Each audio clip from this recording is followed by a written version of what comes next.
Sir నాకు 24th exam ఉంది sir మాకు ఎస్ఎస్సి సీజీఎల్ ఎగ్జామ్ ఉంది సార్. ఇంతవరకు ప్రిపేర్ అయ్యాం సార్.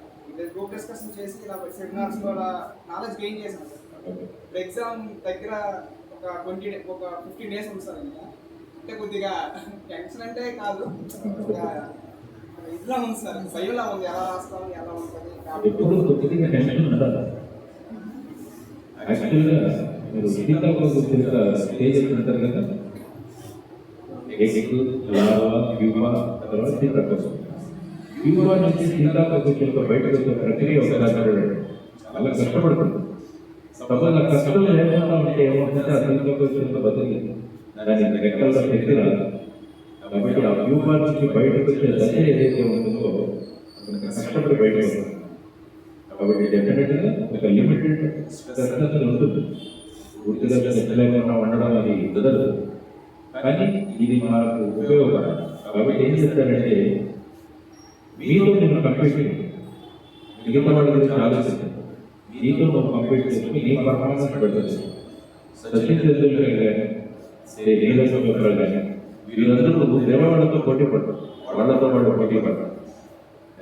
రికార్డ్ బ్రేక్ చేసుకుంటూ వెళ్ళగలిగాడంటే అతను వేరే వాళ్ళ నుంచి రికార్డ్ బ్రేక్ చేయాలని, వేరే రికార్డ్ బ్రేక్ చేయాలని ఎప్పుడు చేయలేదు. తన ఆట ఆడుకుంటూ వెళ్ళిపోయాడు, రికార్డ్ బ్రేక్ అయ్యాయి అంతే. కాబట్టి మీరు చేయాల్సింది ఏంటంటే ఏమాత్రం కాకుండా నా పర్ఫార్మెన్స్ నేను ఎలా కలుసుకోగలను చూడాలి. తర్వాత టైం ఎలా డిస్ట్రిబ్యూట్ చేసుకోగలను.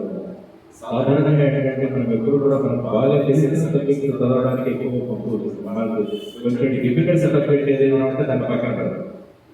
కానీ ఉదయం లేచినప్పుడు మంచి వాతావరణం, ఆ టైంలో మనకు తెలియని విషయాలు చదువు. లంచ్ తర్వాత కొంచెం బాడీ కూడా మనకు సహకరిస్తుంది. నిద్ర. కాబట్టి ఆ టైంలో మనకు బాగా తెలిసిన విషయాలు మీరు చేసుకుంటూ వెళ్ళిపోతాం. తర్వాత ఏంటి question paper weight very less.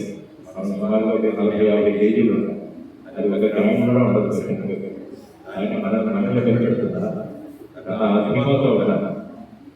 Related to what ever it may be I am going to succeed అన్న భావనతో మీరు వెళ్ళిపోతాం. ఇది న్యాచురల్. నీకు ఎక్కడికి వచ్చింది కదా, ప్రతి ఒక్కరికి మాకు వచ్చింది కదా, సడన్గా మర్చిపోయినట్టు కూడా అనిపిస్తుంది కదా. కానీ ఎగ్జామ్ హాల్లో కూర్చున్న తర్వాత అన్ని గుర్తొస్తుంది. కంప్యూటర్ గ్రామంలో వెళ్ళిపోతుంది కానీ ఆర్టిస్ట్లో వెళ్ళిపోతుంది.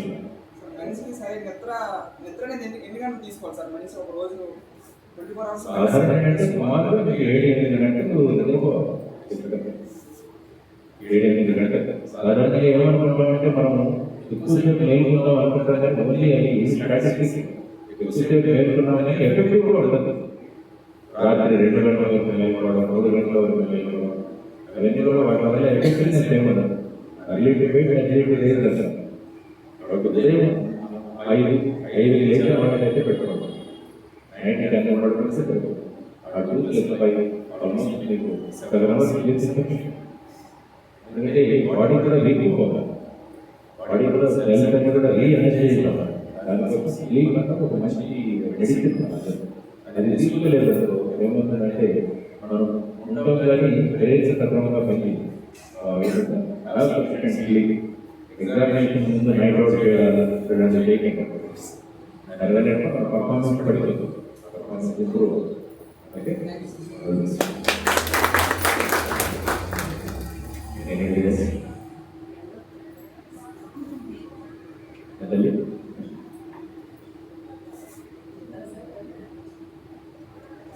ఏమి కదా సింపుల్ విషయాలు ఏమి భయపడకండి. ప్రిపరేషన్ గట్టిగా చేసుకోండి, తెలుసుకోండి, మెమరీ గట్టిగా పెట్టుకోండి. ప్రశాంతంగా పడుకోవడం ఒక 5 నిమిషాలు ధ్యానం చేసుకోండి. పళ్ళు 5 నిమిషాలు ప్రశాంతంగా ఉండి పడుకోండి. ఈ క్రైమ్ పెట్రోల్, ఈ సిఐడి ఇలాంటివి చూపడుతుంది. ఎందుకంటే అవన్నీ విచిత్రంగా ఉంటాయి. రాత్రి పడుకోవడం అరగడం ఏమీ లేదు. తొందరగా పోసేయండి, అరగడం కాదు.